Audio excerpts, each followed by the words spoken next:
Salve, salve milionários! Bem-vindo ao nosso canal Milionários TV. Aqui você encontra os melhores vídeos da internet sobre finanças, empreendedorismo, marketing digital, motivação e desenvolvimento pessoal. Deixe o like e se inscreva em nosso canal para não perder nenhum conteúdo. E bora pro vídeo. Essa é muito boa, vai ensinar muito, cara.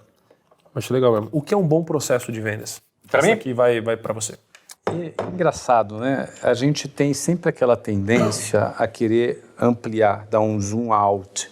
A gente tem enxergar a big picture, a enxergar a fotografia completa. Então, por exemplo, você quando olha o processo de vendas ali de um vendedor, você vai falar da técnica, não é? Aquilo que eu falei, a ambição, a técnica, a gestão de emoção, daqui a pouco você se aprofunda na técnica, você pode fazer os scripts, ensinar o vendedor a conduzir, etc. e tal.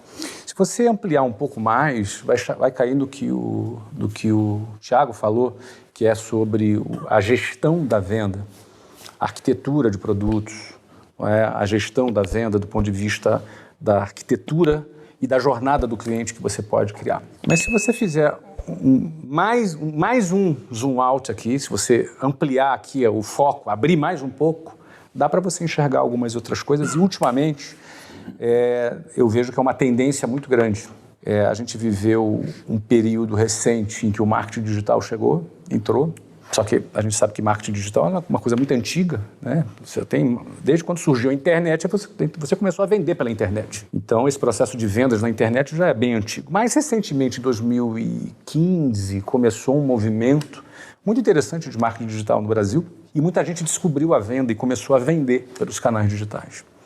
Quando veio a pandemia, isso se exponenciou ainda mais, porque as pessoas tinham praticamente toda a atenção.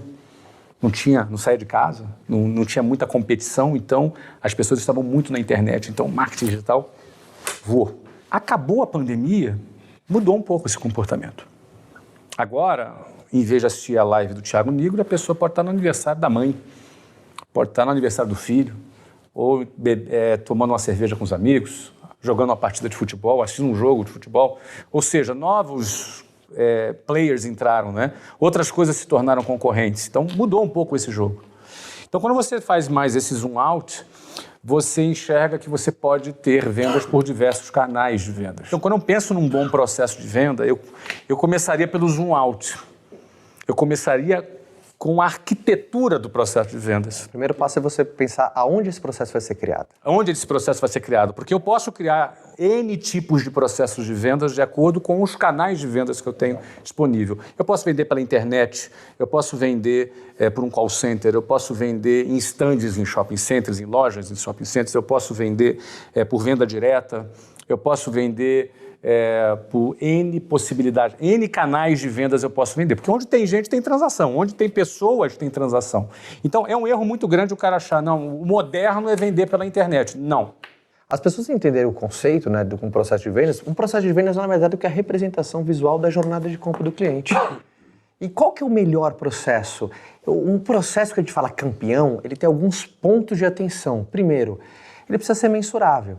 Quantas vezes um vendedor ele faz um processo de vendas que, cara, é tão complexo, você fala assim, cara, é impossível quem conseguir repetir o que você faz. Então, ele não é ensinável. Então, um bom processo de vendas, ele precisa ter ensinabilidade. Porque se ele não tem ensinabilidade, ele está complexo demais. E uma das coisas inimigas de vendas é a complexidade. A complexidade gera dúvida.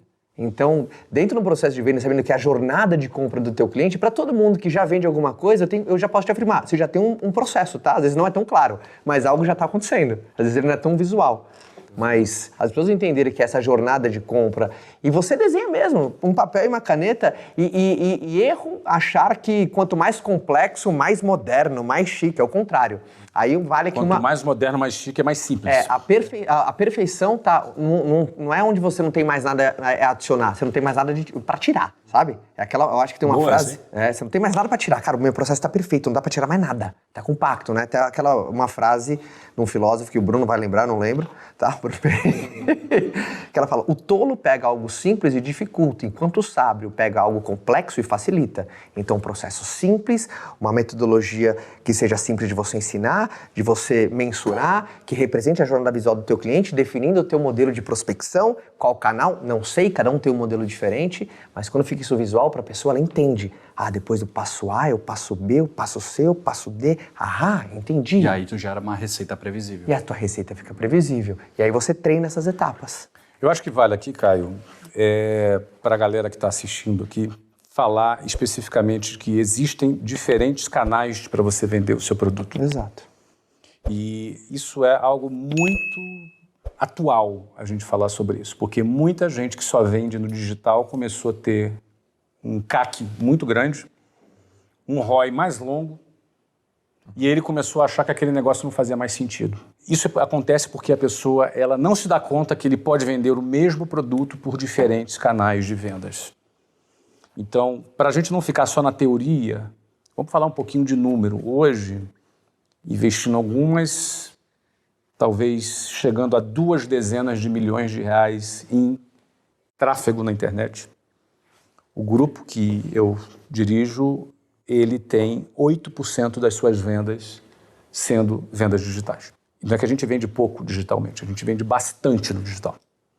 A questão é que 92% das vendas acontecem em outros 3 canais diferentes, onde o digital é parte deste processo, é parte deste formato, é parte desse modelo. Isso significa dizer que se eu apenas vendesse no digital, eu estaria vendendo 12 vezes menos do que a gente vende atualmente. Então, é muito importante, se você tem produtos digitais, entenda, se tu está vendendo bem no digital, você pode estar vendendo 12 vezes menos do que você poderia estar vendendo. O que é bom pode ser 12 vezes menos se você estivesse atuando e vendendo em outros canais de vendas.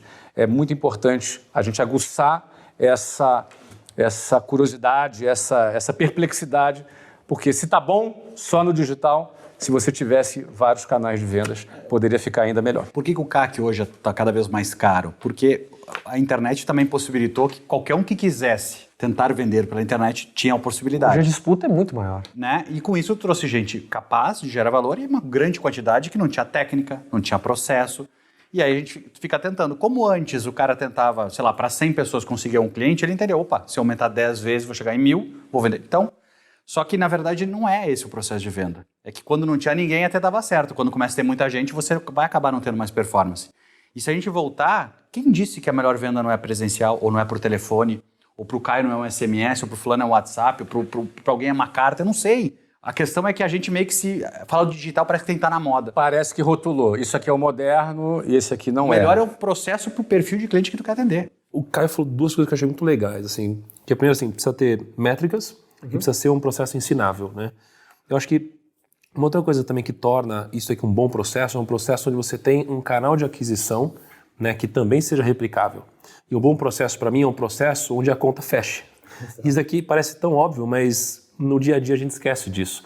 Né? E o que geralmente uma conta fechando? É uma relação de faturamento, né, ou de LTV, enfim, versus o CAC de pelo menos 3 vezes. Então se a gente encontra uma métrica, né, onde a gente tem bons números, a gente tem canais de aquisição que são replicáveis, a gente tem métricas que são mensuráveis e um processo de venda que é ensinável, e a gente consegue botar tudo isso numa tela de TV e chamar isso daqui de dashboard e fazer todo mundo olhar para a mesma coisa, aí eu acho que a gente tem um processo bem bacana. E assim, quanta gente que está nos ouvindo aqui que não tem a menor ideia de que, cara, tem muita gente nesse... E quando eu falo muita gente, falo assim, não, cara, é muita insanidade. Tem gente que vende e perde dinheiro. Porque não coloca isso no papel. Então acha que, por exemplo, as suas margens estão sendo respeitadas, mas quando você não acompanha, você não metrifica, você não acompanha os indicadores... Eu já vendi perder dinheiro. E é louco, às vezes você só descobre depois, né? Porque às vezes você vê, a conta não tá fechando, porque o que aconteceu? Então pode parecer uma coisa meio contra-intuitiva, não, é uma coisa básica, né? Você vender, comprar por 1, vender por 2. Tem gente perdendo dinheiro, porque você não faz um fundamento básico. É mais comum do que a galera imagina. Muito bem, a última pergunta aqui é pro Bucho, né? É assim democrático? É assim. Porque todo mundo já respondeu. Fácil. Olha, o que é uma fruta baixa em vendas? Eu gostei da analogia que o Thiago fez esses dias, que eu vou começar por ela, que não sei com quem tu estava viajando, foi uma mexeira, sei lá, pegou uma mexa e pegou uma lá em cima, né? E aí tu mostrou para a pessoa e disse, olha só, qual a diferença das duas? E a pessoa disse, não, são iguais. Eu nunca tinha olhado para essa ótica, né? Eu sempre explicava fruta baixa no sentido que eu vou explicar já na sequência, mas nunca olhei para pensar o seguinte, por que eu vou ter muito mais esforço para algo que eu posso ter menos esforço para ter? Isso é a mesma coisa, né? Isso é a mesma coisa. A gente às vezes não para pensar em negócio. Eu vejo muito empresário às vezes querendo pivotar a empresa dele porque ele está tentando buscar algo que ele acredita e deixa um monte de dinheiro em cima da mesa, como o outro. Você vê que as coisas vão fechando, né? Vai tudo... Então, o que eu acredito muito forte da fruta baixa? É o que eu faço o menor esforço e tenho alta probabilidade de poder estar vendendo. Exemplo, se eu criar um produto adicional perguntando para a minha base de clientes, tenho 1.000 clientes, o que faria vocês comprarem por R$1.000 meus? Uma pergunta assim, o cara vai te responder, eu pagaria 1.000 para um copo de cristal que tu me oferecesse. Perfeito, então eu vou fazer copo de cristal. Essa é a fruta baixa. E eu vejo muita gente tentando descobrir o que poderia fazer, ao invés de perguntar ou ao invés de aproveitar o próprio processo que já tem.